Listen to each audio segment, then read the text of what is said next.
Hello students, இன்னைக்கு என்ன பார்க்க போறோம்னா 10ஆம் வகுப்பு கணிதம் 6வது பாடம் முக்கோணவியல்ங்கிற பாடத்தில் எடுத்துக்காட்டு 6.3. இதில் என்ன கேட்டிருக்காங்க?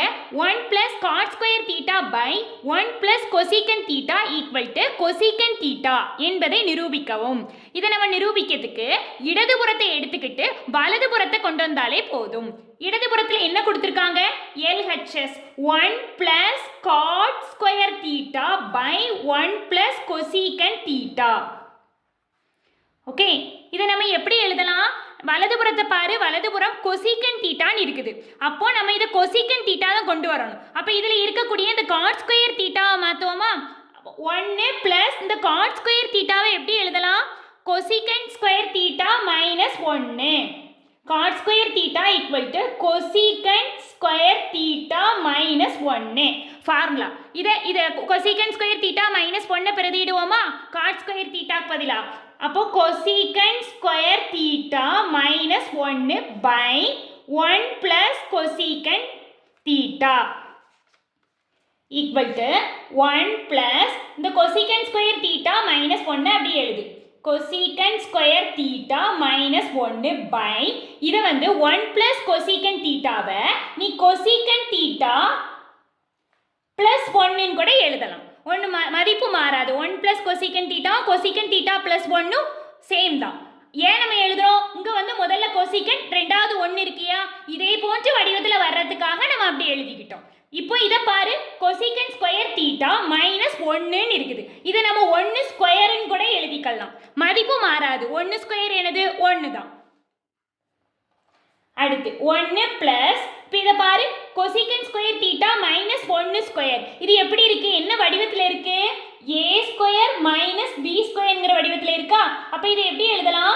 a + b × a மைனஸ் bங்கிற வடிவத்தில் எழுதலாமா? இந்த ஃபார்முலா வடிவத்தில் இருக்கு. அப்போ இப்படி எழுது. a²க்கு பதிலாக cosecant² θ, b²க்கு பதிலாக 1² இருக்கு. அப்போ a + b னா என்ன? cosecant θ ப்ளஸ் 1 இன்டு அடுத்து a மைனஸ் b னா என்ன? cosecant θ minus 1 by cosecant θ plus 1 அப்படி எழுது. θ ப்ளஸ் 1. இப்போ பாரு, cosecant θ ப்ளஸ் 1 இங்கே இருக்கு, cosecant θ ப்ளஸ் 1 இங்கே இருக்கு. ரெண்டே கேன்சல் பண்ணிடலாமா?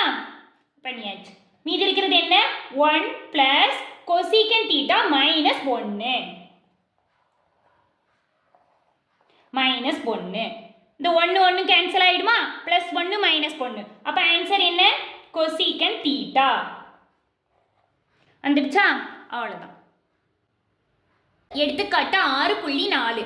என்ன கேட்டிருக்கான்? secant θ minus cos θ = tan θ × sin θ என்பதை நிரூபிக்கவும். இதை நம்ம நிரூபிக்கிறதுக்கு இடதுபுறத்தை எடுத்துக்கிட்டு வலதுபுறத்தை கொண்டு வந்தாலே போதும். இடதுபுறத்தில் என்ன கொடுத்துருக்காங்க? LHS secant θ minus cos θ. இதில் secant θ பதிலாக என்ன எழுதலாம்? ஃபார்முலா என்ன? secant θ = 1 by cos θ. அப்போ இது பிரதியிடலாமா? secant θ பதிலாக 1 by cos θ பிரதியிடு. மைனஸ் cos θவை அப்படியே வச்சுக்கோ. இப்போ இதில் பகுதியில் 1 இருக்குது. இப்போ 1 by cos θ மைனஸ் cos θ என்ன செய்யணும்? கழிக்கணும். எப்படி கழிக்கா? பகுதி 2 மீச்சியமாக எடுக்கணும். மீச்சியமாக எடுத்தால் என்ன? cos θக்கு 1க்கு மீச்சியமாக cos θ. இப்போ ரெண்டு புறமும் பகுதியில் cos θ கொண்டு வரணும். இங்கே cos θ தான் இருக்குது. அப்போ தொகுதியை அப்படியே எழுதிடலாம். மைனஸ் இங்கே பகுதியில் 1 இருக்குது. cos θ வேணும்னா என்ன செய்யணும்? cos θவால் பெருக்கணும். தொகுதியும் பகுதியும் cos θவால் பெருக்கணும். cos θ by cos θ. இப்போ cos θ × cos θ என்ன? cos² θ. பகுதியில் cos θ இருக்குது.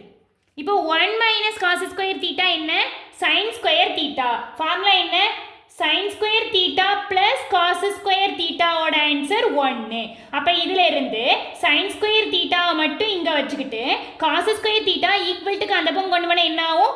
1 மைனஸ் cos² θவா வந்துடும். அப்போ இதில் இருந்து 1 மைனஸ் cos² θக்கு பதிலாக sin² θ போடலாம். 1 மைனஸ் cos² θக்கு பதிலாக sin² θவை பிரதியிடு. sin² θ by cos θ. இப்போ இதில் sin² θ நம்ம எப்படி எழுதலாம்? sin θ × sin θ தீட்டான்னு எழுதலாம் பை காஸ் தீட்டா. இப்போ இதை எப்படி எழுதலாம் sin theta by cos theta அப்படின்னு எழுதலாம். sin theta by cos theta into இந்த sin தீட்டா இங்க எழுதலாம். ஓகே இப்போ இதை பாரு sin தீட்டா பை காஸ் தீட்டானா என்ன tan theta formula tan theta equal to sin theta by cos theta. Okay அப்போ sin தீட்டா பை காஸ் தீட்டாக்கு பதிலாக tan தீட்டா போடலாம். tan theta into sin theta வந்துடுச்சா? அவ்வளோதான்.